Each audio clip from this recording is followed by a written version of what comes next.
Hello, this is Jim Stockstill bringing you another message from the program entitled The Handwriting on the Wall. Today, this is perhaps the strongest message I've ever given you. And I may read a little bit of it. And they say that even an adult, a real smart adult, has an attention span of about 15 minutes. I mean, and what I've got here is 15 minutes worth of punch. It's very important, folks. It's with all these inquiries into Benghazi and the taxes and the IRS hitting people, looking at tax records, stereotyping people, and we need to get into this message. I want you to remember that this message is brought to you by Jim Stockstill Masonry. It supports this program. I don't receive funds from anyone for this program. I finance it myself. I cater to small jobs, all stone, brick, rock, small construction jobs, total remodeling. I do whatever it takes to make a living and to provide you with the latest up-to-date news. Please pay attention if you can. Maybe you're eating, so you need to pay attention to me. I'm going to read this more than ever, so you won't be getting a lot of theatrics, or I won't be able to slow down and because there's a lot of stuff, and I giving it to you now. I usually record the radio program first because it allows me to memorize what I'm going to say. But it takes a lot of energy to record the radio program first and then bring it to the TV. And I believe the TV audience is a broader range of people. And I've been getting responses out in the community from people everywhere, and there have been good responses. A bodybuilder walked up to me and said, "Keep it up, brother, tell it like it is." I went into the building supply companies and they say, "We're listening to you. We didn't know you were smart, Stockstill." Well, I'm not smart. This is my gifting.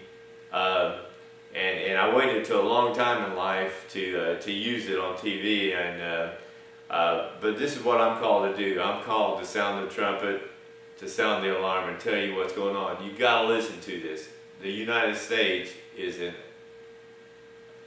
under siege big time. This is probably the most important message that I brought to you. America is under the biggest hoax, fraud, that's ever been perpetrated upon any civilization anywhere. I want you to remember what I said. History will prove me out. History will prove me out that what I'm telling you is the truth. I see it in advance. I saw it in advance. I've seen it. I've been telling you for the last 12 months that America is under siege. The fraud and deception even bypasses Hitler's deception in Germany. We now have a traitor occupying the highest office in our land. We have an imposter for president. Since the election, President Obama has attempted to change every amendment that we hold sacred in America. America has been assaulted by his administration on our rights to bear arms, our rights to have freedom of speech, our rights to be exempt from illegal search and seizure. Donald Trump has been right. President Obama does not meet the legal requirements to be president of these United States. He was born in Kenya, not in Hawaii. He attended Occidental College as a foreign exchange student. Check this out. He attended under the name Barry Sorrento. His college transcripts have been sealed so that we cannot see that he went to college on a foreign exchange scholarship. This should scare you. This should wake you up. This wakes me up. Read his book. He's a self-proclaimed Marxist. He doesn't like free enterprise. He doesn't like, he wants a one world centralized government with himself at the head of it. There are many articles from the Associated Press announcing the intention of the United Nations. Some of the prominent figures in the United Nations are Henry Kissinger and George Soros. It's the ultimate goal of the United Nations to replace the individual sovereignty of nations with a one world government. Did you hear what I said? They want to replace our individual sovereignty with a one world government, a new world order. That's what their motto is. In other words, all the laws of each nation will be replaced by the laws of the new world order. There will be a new constitution drawn up by the United Nations, and all the countries of the world will come under that new constitution. One of the legislations that they will put out, and that they're putting out right now, will strip the world of the rights to bear arms under the pretense that it's going to bring safety and peace to the world. It's going to create a false era of hope and stability worldwide. There will be one religion of this new world order, and it's going to be Islam, because Islam has sworn to go out and conquer the world and bring everyone under Islamic control. And most of the nations of the UN are Islamic. And they want to dominate us. They want to cut our heads off if we don't, if Christians are being slaughtered by the millions around the world. They're being put in jails. They're being, not in the United States yet, but it's on its way. Recently, President Obama has called for call anyone a traitor who tries to witness in the U.S. Army. Anyone that tries to witness to another soldier will be held for being a traitor. We're under attack from all fronts. So in order for the United States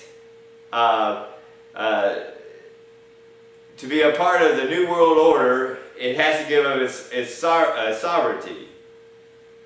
An article from the Associated Press quoted Henry Kissinger as saying that the next leader of the United Nations will be Barack Hussein Obama.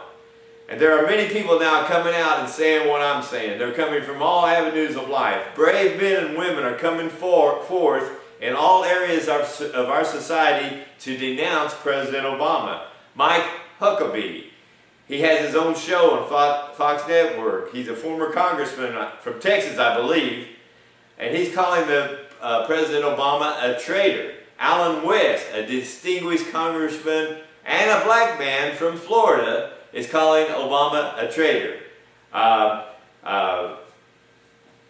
This Trey Dowdy, he's a congressman from South Carolina. He's taking a stand against this takeover of America, as are many politicians finally standing up. In the military, well, before I get to that, Greg Hicks, who was second in command in all of Benghazi, Libya. Matter of fact, as I was talking today to the men, this last week to the men at work, and I was talking about Benghazi, one man says, "Is Benghazi a person?" I slapped myself in the head. But Greg Hicks, who was second in command in Benghazi, who was on the ground when the attack took place on 9/11 of 2012, he said it was a planned attack. It was an attack of terrorism. And he's come out, and he was demoted since he said that. And he couldn't believe the lies that were being told by Secretary of State Clinton and by the ambassador, I think it's Susan Rice, of the UN. He couldn't believe those lies. He's come out, and he's said that the administration was wrong. In the military, we have a General William Borklin.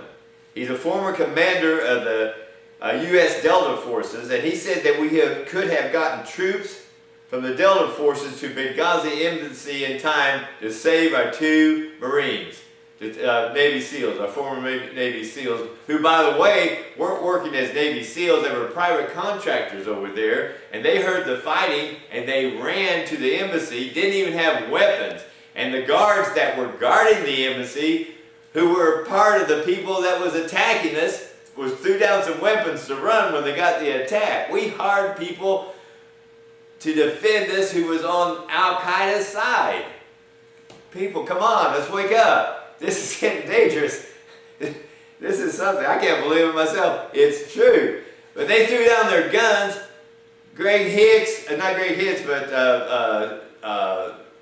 these 2 brave Navy SEALs grabbed the weapons, fought them off for 6 hours, killed 200 of them. They couldn't believe how 2 men set up a perimeter and fought bravely. We didn't rescue them. Did you see the umbrella being held by a Marine over President Obama's head to keep the rain off his head?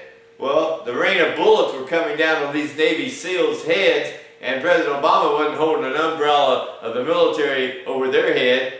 We've never seen such a thing like this. This is complete, total treason against the United States. So General William Bokeland said that we could have gotten there, and then another lieutenant, General McInerney, who was in charge of the Air Force in Europe, said that we had plenty of time to get reinforcement there. So we see that we've got people are coming out in politics now. You know, people are coming out in the military. I've been praying for people that had some kind of platform other than my little platform to stand up, someone who had some clout.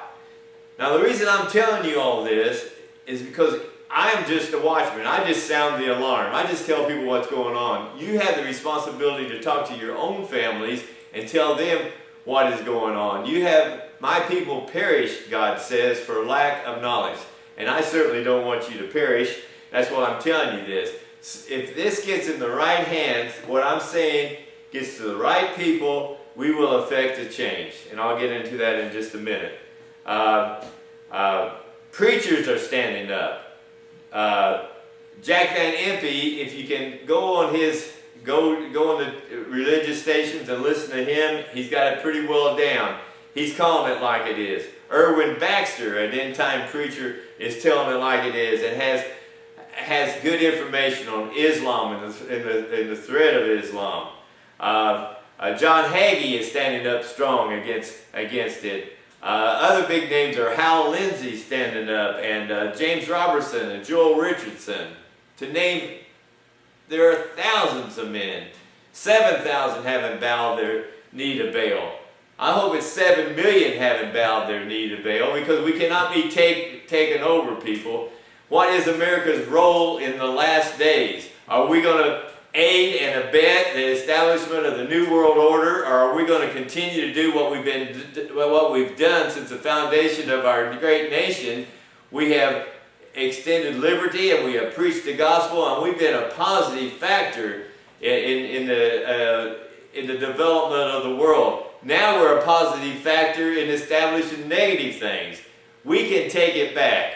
We can take it back. If my people, he's not saying if the world, he's saying if my people who are called by my name will humble themselves and pray, seek my face, turn from their wicked ways, then will I hear from heaven and heal their land.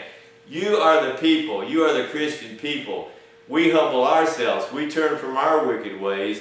He heals us. He is able. God is able to return us, because I have studied this, and not all the nations of the world come under this new world leader who will rise up, probably out of the United Nations, and will be the Antichrist. There are nations who oppose him. I don't know what it says about the United States. Some preachers say this is what it says about the United States. I haven't ever seen what it says about the United States. I don't know which way we're going to go, but right now we're going down, folks. You're good people. The people are stirred up. The people are waking up. All I want you to do is to wake up. Most of you already know what I'm saying, or you've been thinking it. So when I say it to you, act on it. You know what you got to do. And I'm not advocating any kind of military force, because our fight is not carnal, but it's mighty and spiritual, pulling down of strongholds and imaginations and everything. Our fight's spiritual. But also we can contact all our representatives and our congressmen and demand that we change some things. Demand that we don't vote in laws that allow us to kill babies. A demand that we don't go to same-sex marriage and go against the laws of God. That we don't legalize sin. When God's laws tell us what we're to do, we aren't perfect, but we can walk. A man and a woman can walk together, not a man and a man. We can allow our babies to grow up, not kill them in the womb, and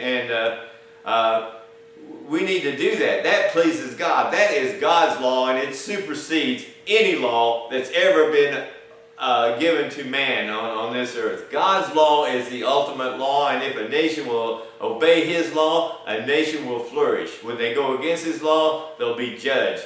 We are being judged. We have been given time to repent. We have been given ample warning by many people sounding the alarm for years. I'm declaring to you people, as I have for the last year, that America is under siege and the Obama administration is planning for a massive takeover. Islam is preparing for an all-out military assault on our land, possibly in September of 2011. Remember, on 2011, they always attack somewhere around the world. Matter of fact, Benghazi, to refresh your memory, was on 2011. Was on September 11th, 2012. September 11th is what I'm saying. September 11th, 2001 started the whole thing, the bombing of the Twin Towers. Every year from there on, there's been some assault on us somewhere in the world, on our shores or whatever. But presently, these people are planning for a massive takeover. Militant Islam has created cell groups in every state in the United States. They're sitting in their apartments, creating their bombs, planning their attacks, and waiting to get the command for them to strike. They're drawing welfare while they're waiting. There will be a massive strike in the fall of this year. Every September 11th, they have struck the United States and the world somewhere with terrorist attacks. Why am I telling you this? Because if we humble ourselves and pray, we can change things. Another thing that anyone knows for sure, does anyone know for sure that